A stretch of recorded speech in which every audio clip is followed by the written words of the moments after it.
Arizona is pro sports retirement. You had no chance with Kelly Kapowski. We don't make mistakes. Just happy little accidents. You only live once. Run wild on you. Who would have seen this coming? Oh yeah, it was Rank on tackling Dummies. What's up, all my fellow dummies? James Coe here with you, joined alongside, as always, by my bald-headed assassin friend, Adam Rank. I like that you have to call out that I'm bald, because normally I'm so sensitive about it.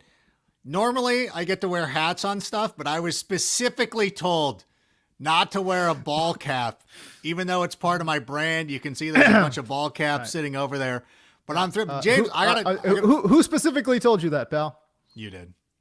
Yeah, you said don't wear a ball cap. Yeah. You said be casual. Like I can sit here in a Spider-Man t-shirt looking like Kingpin, but don't wear a hat because I don't want to be that casual. Let's get to this blockbuster trade. Adam Schefter says what? The San Francisco 49ers moving 3 first-round picks and going from 12 to 3. Now, is it okay if I pat myself on the back a little bit here? Because, my dude, I was saying last week, I'm like, hey, should the Chicago Bears trade 3 first-round picks to move up to 3? What are your thoughts on the trade?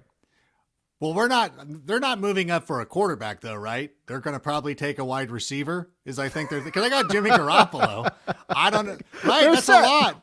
That's a lot to move up for a receiver. I know I'm sitting here trying to be like, no, they're totally not. Like, you know, it's so funny, like trying to be like, well, they're not necessarily going for a quarterback. Like there's a girl you like is over at your friend's house at midnight. You're like, well, they could just be watching movies. Like, I don't know. Like you try to delude yourself into thinking years ago, by the way, not now. Okay. So it'd be weird now.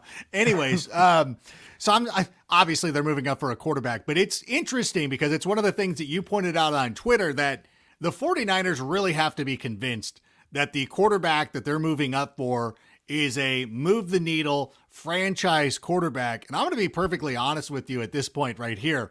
I don't know. Outside of Trevor Lawrence, I think that every one of these quarterbacks brings with them a little bit of risk. And it was why I didn't want the Bears to make this move. Like this crop, excuse me, of quarterbacks. How dare you, Adam? Right? But no. What I'm trying to say is like Trevor Lawrence, we all assume is going to be a great NFL pro. All these quarterbacks that are now in the mix right here, there's questions about them. As you alluded to, I pointed out on Twitter, they're not getting Trevor Lawrence, right? No. And they're not moving up to 2. So they don't necessarily get to pick the quarterback that's left over. So in my mind, they have to be very comfortable, extremely comfortable with Justin Fields, Trey Lance, who a lot of folks have pointed out. As a matter of fact, Move the Sticks, Daniel Jeremiah said this is a move that to him indicates that the Niners are interested in selecting Trey Lance at number 3 overall. But Zach Wilson out of BYU, another dynamic signal caller as well. You got to think that the Niners are comfortable with one of those 3 guys because at the end of the day, they're not picking 1, they're not picking 2, they're picking number 3. I will also say this, Adam Rank. It must mean, at least to me, that Miami is very comfortable with Tua. Would you agree with that? Absolutely, 100%. I mean, they got rid of Ryan Fitzmagic, who's now the quarterback, presumed starter, I guess, of the Washington FT, even though Heineke looked pretty good at the end of last year.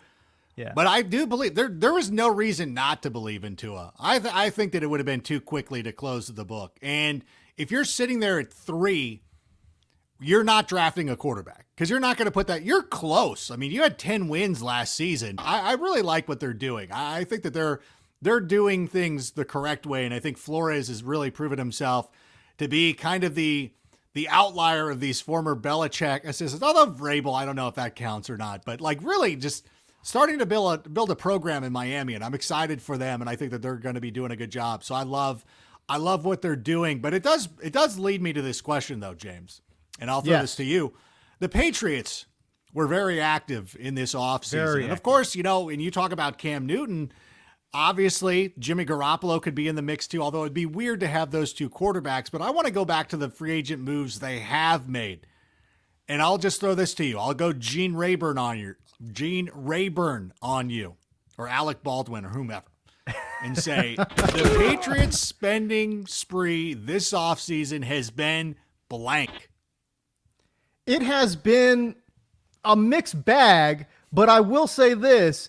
I think that the spending spree reeks of desperation, Adam Rank. To me, what this looks like, it's like that girl who sees that love of her life get married to that other girl on Instagram. Now she's back in the gym. She's updating her wardrobe. She's getting her hair did. She's getting her nails did. She's doing whatever she can to remake herself a little bit and just feel a little bit better about where she's at right now. And that's Bill Belichick, and that is the Patriots, because they went to go see Tom Brady win a Super Bowl. One season right out the gates. It's all good. Tom Brady adds another ring. They add Kendrick Bourne. 3 years, $15 million. That's a 1-year player, man. Nelson Aguilar, 2-year, $26 million. He got more per year and more guaranteed than Will Fuller. Nelson Aguilar. They signed Jalen Mills to a 4-year, $24 million deal. Jalen Mills? Philadelphia fans are ready to throw him out. And Bill's giving him 4-year, $24 million. Listen, JuJu Smith, good player. Hunter Henry, good player. Okay. But neither one of these guys, JuJu in particular, he's never topped 450 receiving yards. And I get that he does a little bit of the run blocking as well. But to me, Bill Belichick severely overspent this offseason. I don't know. It's like tipping on, like spending $100 at Taco Bell or something like what are you doing? Like Nelson Aguilar is not far removed from being one of the most popular memes out there. But I will say this about the tight end situation. And I know it's sticker shock and all that stuff, but the Patriots are really at their best when they run 12 personnel. And I think the combination of JuJu Smith and Hunter Henry, while it will be frustrating for fantasy enthusiasts, I think it has a ripple effect of, number one, JuJu's pretty good near the end zone. He's not going to put up the yardage, as you said, but I think that that's somebody who could approach double-digit touchdowns. But where it's really going to help is in the running game, because that is one of the things that they miss. Like as much as we love Rob Gronkowski, the personality, he was really a good run blocker. And so I think they missed that element. So if you can reestablish the run, and if Cam is the starting quarterback, Sony Michel, Damian Harris, these guys, James White obviously is returning to the team to be their passing down back. That is where it could have the biggest impact. So overall, it's an overspend, but I don't know. If you just look at it like we've acquired these football players, I don't think it's terrible. But when you look for the price of it, you're like, what did you pay for this? Like, what is it? Like this shirt's pretty nice.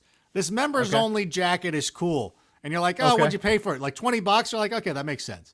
But if I'm like, I paid $500 for this jacket, you'd be like, you didn't have to spend that much. You could have gone somewhere else. Right. And I think that's the lesson here with the New England Patriots.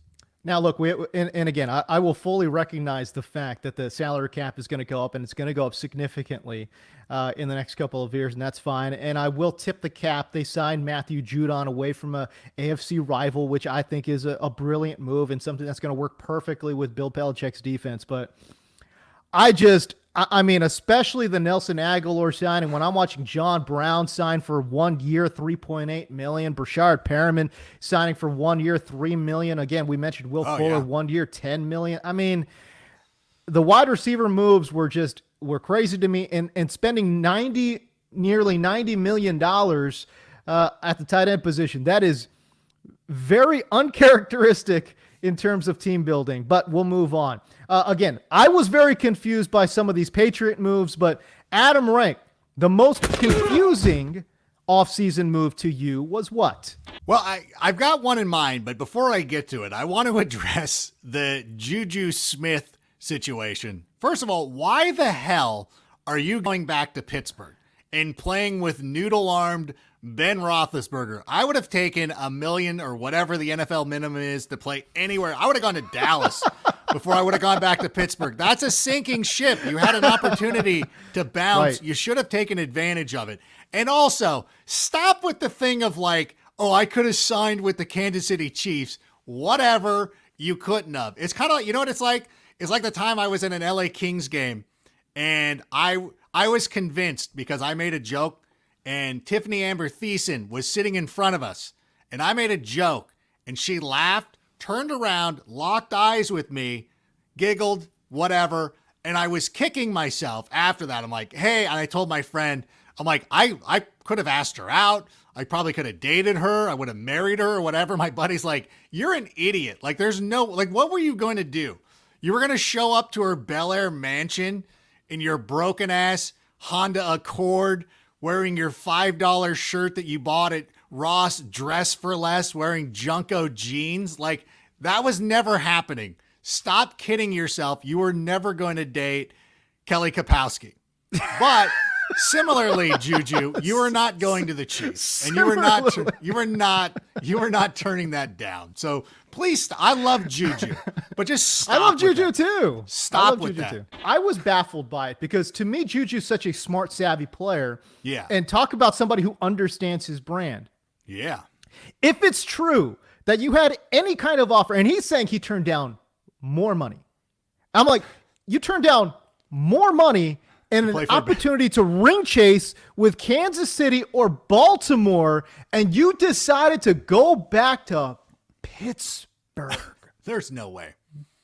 I mean, I want to say there's no way because it makes absolutely no sense. We got some viewers in the chat here. We got Joe Morley joining us as well. Joe, just want to say what's up and hello. But he asked a question here. The Dolphins moving back to number 6 with the trade with the Eagles, could they possibly be looking at Kyle Pitts or wide receiver at that? But did they make that move? Oh my God, this is all breaking. So sorry, guys.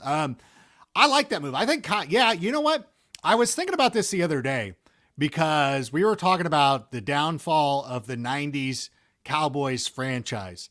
And I was, kind of studying it and everything that went wrong with them. And obviously, you lose like Aikman retires, Irvin retires, Emmitt Smith moves on to the Arizona Cardinals. I think that the one thing that really hurt them over the years was that Jay Novacek retired after Super Bowl 30. Charles Haley was battling some injuries, and they spent so many first-round picks on tight ends and defensive ends, and none of them seemed to work out. I think Greg Ellis, they drafted Greg Ellis instead of drafting Randy Moss, and Greg Ellis was a fine player, but Jesus, Randy Moss is Randy Moss. A lot of people think it's a mistake to use a high pick on a player like that. But if Pitts is the guy that they think that he's going to be, I think that's a great move because you're going for a pass catcher. If you're going to draft a wide receiver at number 6 or something like that, like why not? Like think of it as a pass catcher. And you want to have somebody who could also have an impact in the running game as well. So I think that would be a good move. So Joe, I agree with you. I think that would be awesome if they did that. Smart or soft?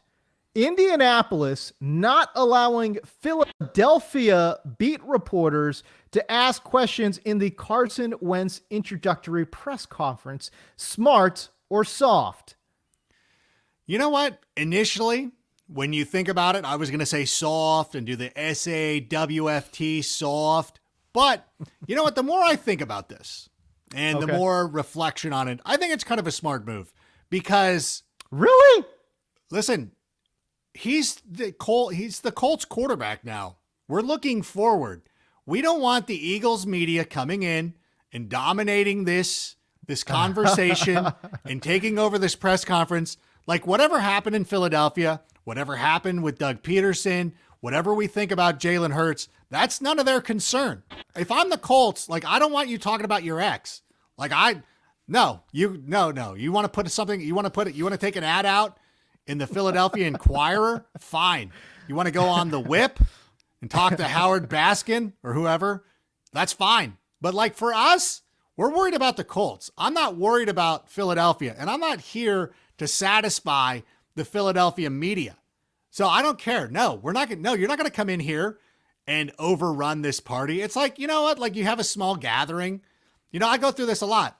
Well, now it's COVID, but like pre-COVID, where you'd have like a couple of friends over, like good friends. You know what I'm talking about? Like guys who live in the IE. Okay. The Inland Empire of Southern California. The 909? They come. No, bro. I don't hang out with 909ers.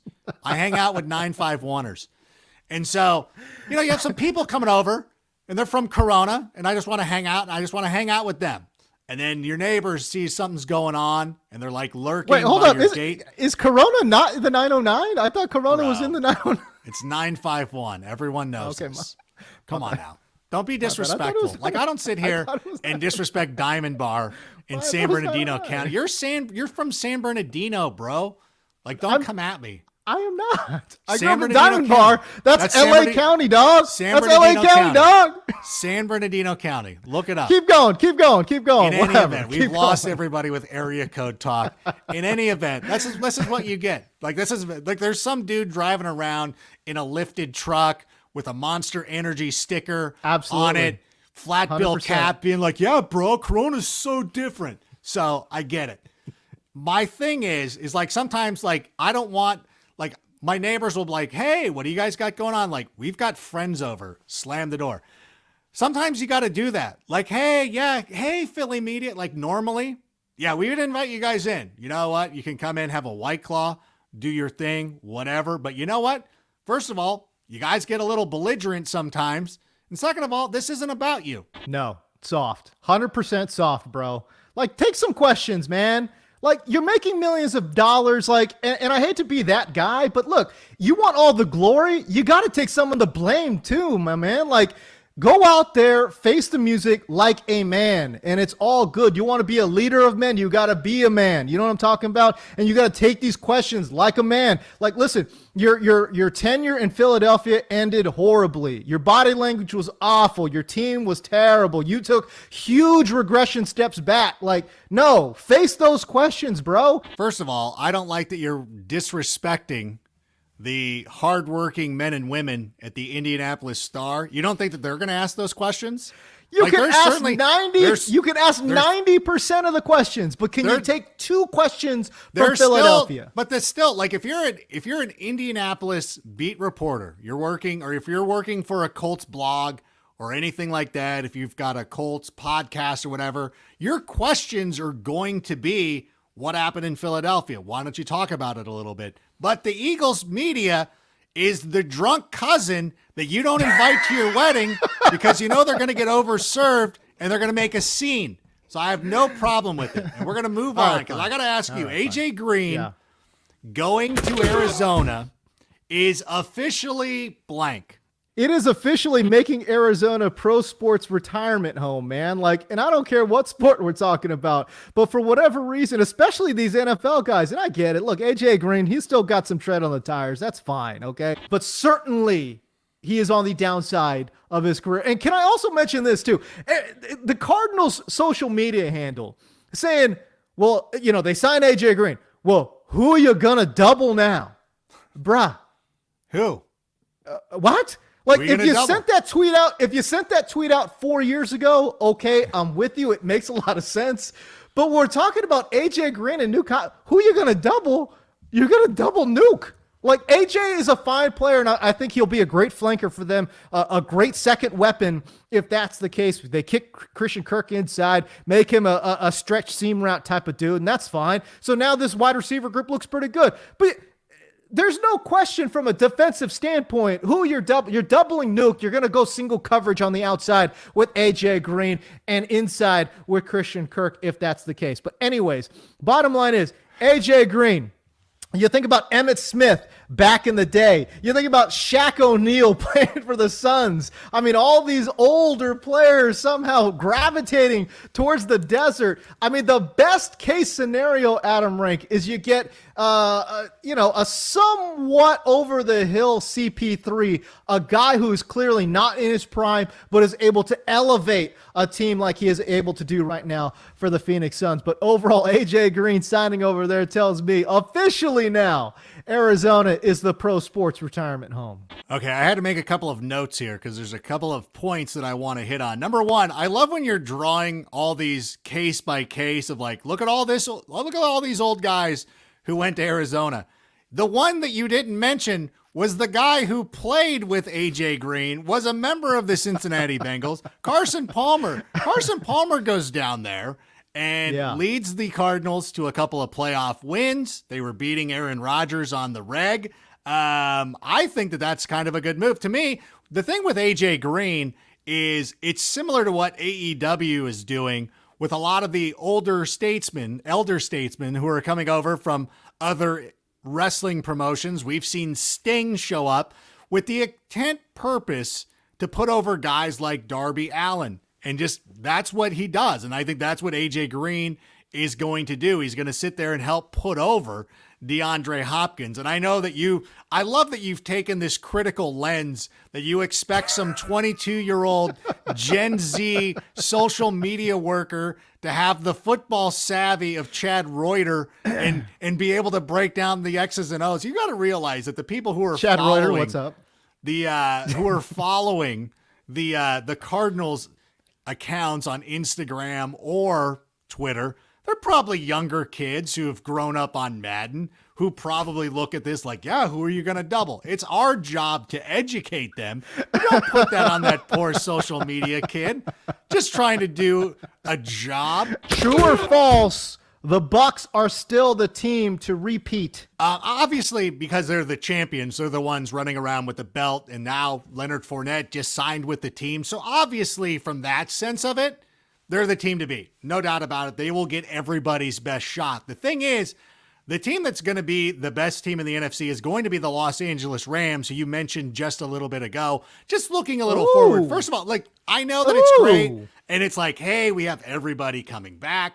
It never works out. Who was the last team to repeat? It was the Patriots in 2004. Obviously, Tom Brady was the quarterback then, but I don't know. It's too hard to repeat in the NFL. Even the Chiefs last year, everybody thought it was a slam dunk that they were going to win, ultimately lost. I think the Rams are in the best position, and I love what the Rams have done. Like, it could have been so easy for the Rams just to sit there and be like, you know what?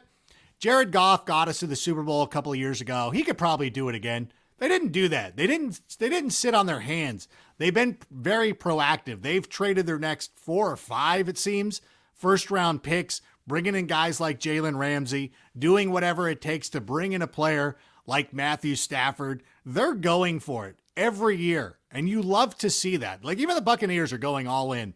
It's a sharp contrast to the team that eliminated the Rams last season, the Green Bay Packers, who seem to never want to go for it, always want to play it safe. The Green Bay Packers are the people, like, imagine, like, as much as annoying as Bryson DeChambeau is, imagine if he just started hitting 3 irons off the tee. You'd be like, what are you doing? At least go for it. The Packers, for the last 3 decades, have been content to just be like, hey, Hall of Fame quarterback, go win it for us. We're not going to surround you with anybody. We just need you to go win it. And by the way, at some point, I would like to ask this question. Okay. I think we've noticed there are, like, guys beat down the door to go play for Tom Brady or go to play with these coaches. Like, who's ever taken less money to go play for the Packers? Aaron Jones, who is a player? Like, nobody. What does this mean? Is this is like draft day? And they're calling up and they're like, hey, nobody's going to Aaron Rodgers' birthday party. I'm just saying, like, it kind of stinks. I want to know, why does nobody ever take less money to go play for Aaron Rodgers? Think of the guys who are available this year. JuJu signed for $8 million. Why wouldn't you wouldn't? Why don't you call the Packers? What? My man. We're talking about the Bucs. How on God's green earth did you flip this into trashing on Aaron Rodgers and the Packers? We're talking about the Bucs, my man. I just think that's part of it. It's part of the equation. It's part of the conversation. My man. We're talking about, can the Bucs repeat, my man? Like, and now you're talking about people won't take less money to go play with Aaron Rodgers and the Packers. Bro, how do you not see that fits? What about, who is it then, James? Are the Bucs the team to beat? You tell me. Sure. I don't know. The show's completely off the rails and we got to go, man. We're running out of time. Are the Bucs the team to beat? No, I think it's I like the Chiefs again. I think the Chiefs are going to do it. I think if they go see the Bucs one more time, man, and if it is a repeat of this Super Bowl that we just saw, I think the Chiefs do pull this one out. There was so many, distractions, especially on Andy Reid's part, unfortunate distractions, I think, that maybe took away from that. I think they'll fix the protection a little bit, and guys were just dropping balls all over the place during that Super Bowl. So, yeah, man, I would anticipate that the Chiefs, to me, are likely the favorite to win the Super Bowl. But as you mentioned, very hard to get there, very hard to win. A topsy-turvy NFL, especially considering all the injuries. As I mentioned, we are running out of time. We've taken all of your time. But for Adam Rank, I'm James Coe. Dummies, we'll see you.